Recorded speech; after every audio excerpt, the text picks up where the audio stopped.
Praise the lord. ప్రభువైన యేసుక్రీస్తు నామములో మీ అందరికీ శుభములు. Very good morning.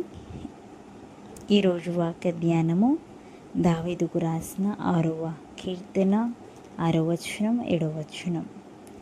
నేను మూలుగుచూ అలసి ఉన్నాను, ప్రతి రాత్రియు కన్నీరు విడుచుచు నా పరుపు తేల చేయుచున్నాను. నా కన్నీళ్ళ చేత నా పడక కొట్టుకుని పోచున్నది, విచారము చేత నా కన్నులు గుంటలు పడుచున్నవి. నాకు బాధ కలిగించు వారి చేత అవి చివికి ఉన్నది. యెహోవా నా రోదన ధ్వని విని ఉన్నాడు. ఆమేన్. ఇక్కడ దావీదు గారు తెలియచేస్తున్నాడు. ఆయన తనకున్న వేదనను, తనకున్న మరి సమస్యను, తను అనుభవిస్తున్న బాధను దేవునితో సంభాషిస్తూ, దేవా నాకు నీ సహాయము కావాలి, నేను కృషించి ఉన్నాను, నేను శక్తిహీనుడిగా అయ్యాను, నాకు ఈ బాధని తట్టుకోవడం నా వల్ల కావట్లేదు ప్రభువా, నాకు నీ సహాయం కావాలి, నీ కరుణ నాపై చూపించు. ఇదిగో నేను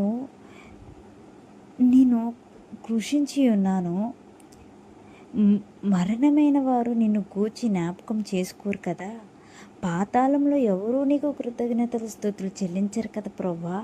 ఇదిగో నన్ను జ్ఞాపకం చేసుకో, నాపై నీ కృప ఉంచు, నన్ను కరుణించు, నీ దయ నాపై చూపించు, నీ సహాయము నాపై చూపించు అని తన బాధను, తన వేదనను ప్రభుకి తెలియచేస్తూ, అంత వేదన, అంత బాధలో ఉన్నప్పుడు కూడా దావీదు గారు దేవుని పట్ల ఉన్న విశ్వాసాన్ని కోల్పోలేదు, దేవుని పట్ల ఉన్న నమ్మకాన్ని కోల్పోలేదు, దేవునిపై తనకున్న విశ్వాసాన్ని కోల్పోలేదు. మనం చూస్తున్నాము ఇప్పుడు రోజుల్లో మన విశ్వాస జీవితం ఎలా అయిపోయిందంటే, కొంచెం శోధన రాగానే, కొంచెం ఇబ్బంది రాగానే, కొంచెం ఆందోళన రాగానే, కొంచెం ప్రతికూల పరిస్థితులు రాగానే దేవుణ్ణి సనుక్కోవడము, దేవునిపై సెటిల్ చేయడము, దేవుడు నాకేం చేశాడు అని అనుకోవడము, దేవుడు ఉంటే నాకెందుకు ఇలా జరుగుతుంది అని అనుకుంటున్నాము. కానీ దేవుని దయ కోరుకోవడం లేదు, దేవుని సహాయాన్ని మనము కోరుకోవట్లేదు. దేవుని సహాయం కోరుకోకపోవడం పక్కన పెడితే విశ్వాసాన్ని కోల్పోతున్నాం. మన ఆత్మీయ జీవితంలో విశ్వాసం అనేది చాలా ప్రాముఖ్యమైనది.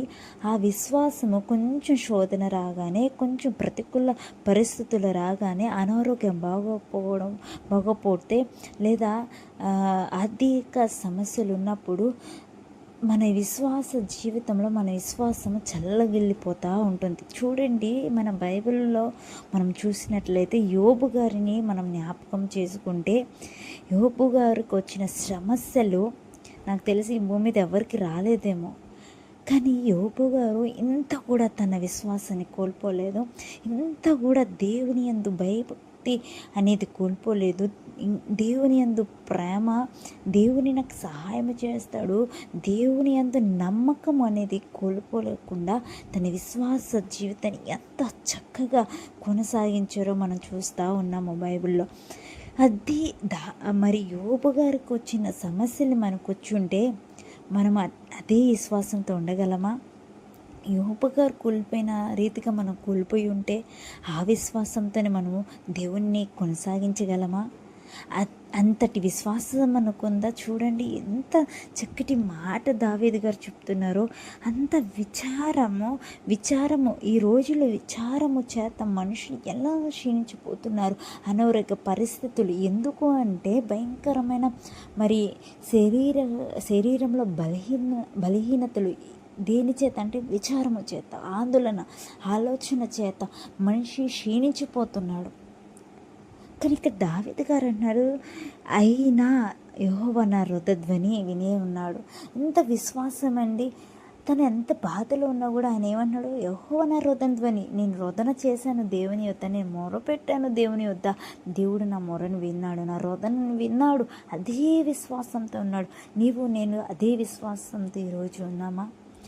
దేవుని పట్ల అదే విశ్వాసాన్ని మనం కొనసాగిస్తున్నామా? ఇప్పుడు మంచిగా ఉంది, మన జీవితం బాగుంది, సాఫీగా నడుస్తుంది అని విశ్వాసంలో నేను విశ్వాసంగా ఉన్నానండి, దేవుని అంత నేను చాలా విశ్వాసంగా ఉన్నానండి, అసలు నా అంత భక్తిపరులు ఇప్పుడు లేరండి అని మనం అనుకోవడం కాదు.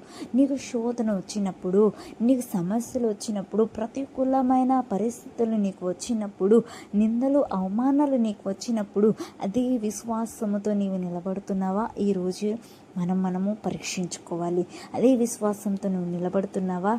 ఇప్పటి రోజుల్లో మనం చూస్తుంటే భయంకరమైన రోజుల్లో మనం ఉన్నాము. క్రైస్తవుల మీద జరుగుతున్న దాడులు లేదా క్రైస్తవ మీద వస్తున్న పోరాటాల్లో నీవు ఒకవేళ ఆ సమస్య నీ ఎదురుగుండా వస్తే నువ్వు నిలబడే అంత విశ్వాసము నీలో ఉందా? పరీక్షించుకుందాము. దేవుడు ఈరోజు మనతో మాట్లాడుతున్నాడు. విశ్వాసం కలిగి మనము జీవించాలి, విచారము కొట్టివేయాలి, విశ్వాసంతో మనము జీవించాలని ఈరోజు దేవుడు మనతో మాట్లాడుతున్నాడు. నేను కూడా ఈరోజు ఏదైనా బాధల్లో, అనారోగ్యంలో లేదా ఆలోచనలతో లేదా కృంగుదలలో నీవు ఉన్నావేమో, దేవునిపై విశ్వాసం ఉంచు, విశ్వాసంతో నిలకడగా ఉండు. ఆయనలో విశ్వాసంతో, పూర్తి విశ్వాసంతో ఆయనలో నీవు ఉండి మరి ఆయనకు మొరపెట్టినట్లయితే దేవుడు నీ పక్షంగా నిలబడి యుద్ధము చేయవాడై ఉన్నాడు. నీ పక్షంగా నిలబడి విజయం ఇచ్చేవాడై ఉన్నాడు. నీ పక్షంగా నిలబడి దేవుడు తన శక్తిని, పరిపూర్ణతను నీకు ఇవ్వడానికి సిద్ధంగా ఉన్నాడు. ఎప్పుడైతే నేను బలహీనుడో అప్పుడే నేను దేవుని యొక్క శక్తిని పొందుకుంటానని మరి పౌలు భక్తుడు అన్న రీతిగా మనం కూడా ఎప్పుడైతే బలహీన పడిపోతామో, ఎప్పుడైతే విశ్వాసంలో సల్లగిలిపోతామో, ఎప్పుడైతే విశ్వాసంలో మనం పడిపోతున్నామో, ఎప్పుడైతే విశ్వాసంలో మనం కృంగిపోతామో అప్పుడే దేవుని యొక్క బలాన్ని ఆయన వాక్యం చేత మనము పొందుకుని మరి విశ్వాసంలో నిలకడగా దృఢంగా ఉండాలని కోరుకుంటూ నా మాటలు ముగిస్తున్నాను. Thank you. God bless you.